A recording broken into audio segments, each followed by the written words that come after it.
Halo teman-teman, Assalamualaikum warahmatullahi wabarakatuh. Dalam video saya kali ini, saya atas nama Agung Maulana dengan stambuk 17 10 21 2110 ingin membahas sedikit tentang ulasan-ulasan UTS saya, yakni mata kuliah penganggaran modal yang diberikan oleh dosen saya yang bernama Siti Ibra Mustafa Kamal. Dalam sesi tanya jawab tersebut, ada terdapat 7 nomor diantaranya. Simak ulasannya. Pertanyaan yang pertama. Di sini terdapat, apakah ada perbedaan antara anggaran dan penganggaran? Jika ya atau tidak, berikanlah analisisnya menurut para ahli.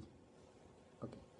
Di sini Ibu meminta bahwa mengenai analisis perbedaannya, dan jawabannya ini menurut para ahli, yakni bernama Nafarin, anggaran adalah sesuatu rencana keuangan periodik yang disusun berdasarkan program-program yang telah disahkan. Periodik yang disusun berdasarkan program-program yang telah disahkan itu disebut dengan anggaran. Sedangkan penganggaran adalah suatu komitmen resmi manajemen yang terkait dengan harapan manajemen tentang pendapatan, biaya, dan beragam transaksi keuangan dalam jangka waktu tertentu di masa yang akan datang. Dari definisi di atas tersebut, bisa disimpulkan bahwa anggaran adalah produk yang dihasilkan dari kegiatan penganggaran yang dilakukan dengan perencanaan secara sistematik. Jadi menurut pendapat saya, persamaan itu tidak ada atau berbeda. Pertanyaan nomor 2 ini, soalnya ini yakni jelaskanlah secara terperinci proses sebuah perusahaan membuat anggaran. Bisa menjelaskan dengan menggunakan contoh perusahaan jenis apapun beserta proses membuat anggarannya.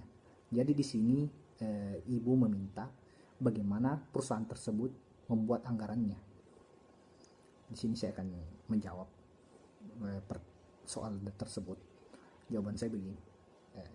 Cara membuat anggaran belanja perusahaan dengan baik dan benar, yakni terdapat ada 4 dalam sebuah perusahaan. Yang pertama itu penentuan pedoman anggaran. Dalam penentuan pedoman anggaran ini, perusahaan didasarkan pada anggaran belanja selama setahun yang telah dibuat dan dipersiapkan beberapa bulan sebelum anggaran tahun berikutnya. Terus yang kedua, persiapan anggaran. Setelah aktivitas manajemen puncak, perusahaan membutuhkan waktu untuk mempersiapkan anggarannya. Yang nomor 2. Yang ketiga, penentuan anggaran. Dalam penentuan anggaran ini, menentukan anggaran belanja perusahaan telah dibicarakan dan dipersiapkan sebelumnya oleh banyak pihak di dalam sebuah perusahaan. Terus yang keempat, pelaksanaan anggarannya. Tahapan terakhir adalah pelaksanaan anggaran belanja perusahaan. Ya, oke teman-teman, ya itulah tadi sesi tanya jawab nomor 2. Sekarang kita ke sesi pertanyaan nomor 3. Soalnya begini, jelaskan secara terperinci siapa sajakah yang ikut berperan dalam pembuatan anggaran. Dia jelaskan masing-masing peran mereka dalam perusahaan. Jawaban saya, penyusunan anggaran biasanya dilaksanakan oleh suatu komite anggaran yang beranggotakan manajer-manajer fungsional, yaitu pertama, salah seorang anggota direksi. Biasanya contoh, direktur keuangan yang bertugas memberikan pedoman umum, menyusun anggaran, dan menentukan tujuan perusahaan.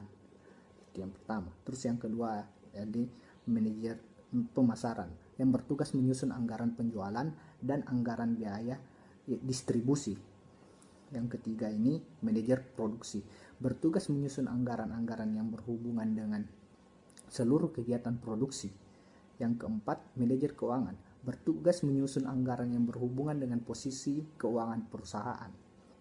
Yang kelima, terakhir, manajer bagian umum, administrasi, dan personalisasi, bertugas menyusun anggaran yang berhubungan dengan biaya umum, administrasi, dan personalianya terhadap sebuah perusahaan. Ya teman-teman, kembali lagi di sesi tanya jawab nomor 4. Soalnya yakni, kemukakan pendapat kalian mengenai anggaran perusahaan yang ideal itu seperti apa? Jawaban saya seperti ini.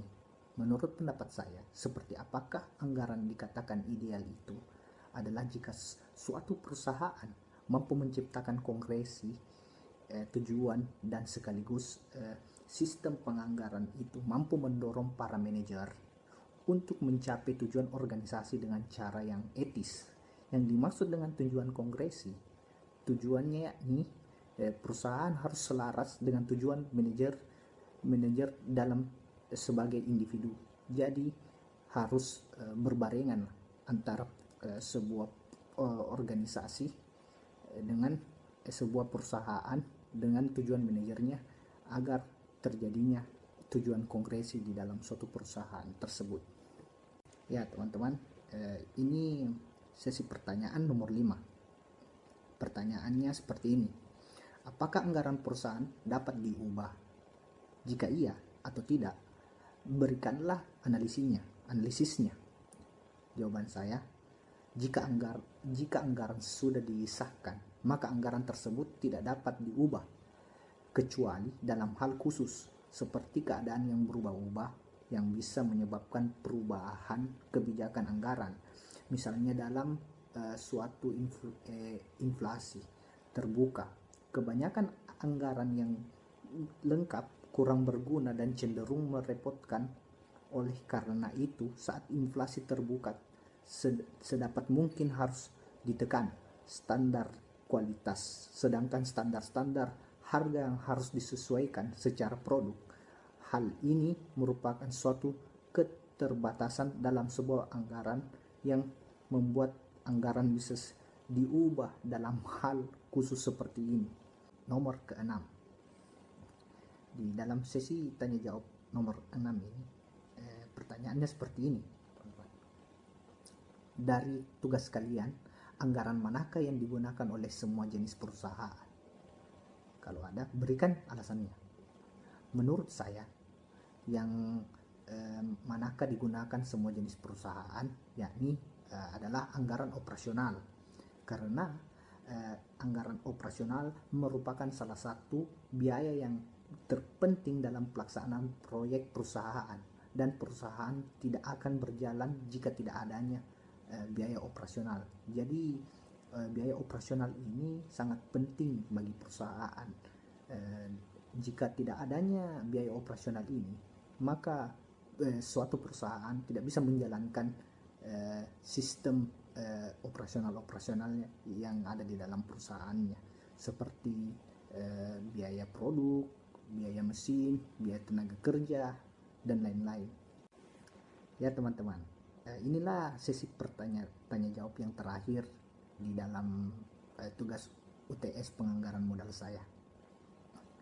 Yakni soalnya seperti ini. Setujukah kalian jika perusahaan ingin menggunakan anggaran yang sama dengan anggaran tahun lalu? Jelaskan. Menurut saya di sini pribadi tidak setuju. Mengapa? Karena keadaan dan kondisi dalam sebuah perusahaan dapat berubah-berubah, membuat anggaran selama 1 tahun sebelumnya tidak bisa sama dengan tahun anggaran yang direncanakan berikutnya. Jadi menurut saya itu tidak setuju, karena banyaknya faktor-faktor yang dapat merubah anggaran tersebut selama proses di dalam perusahaan.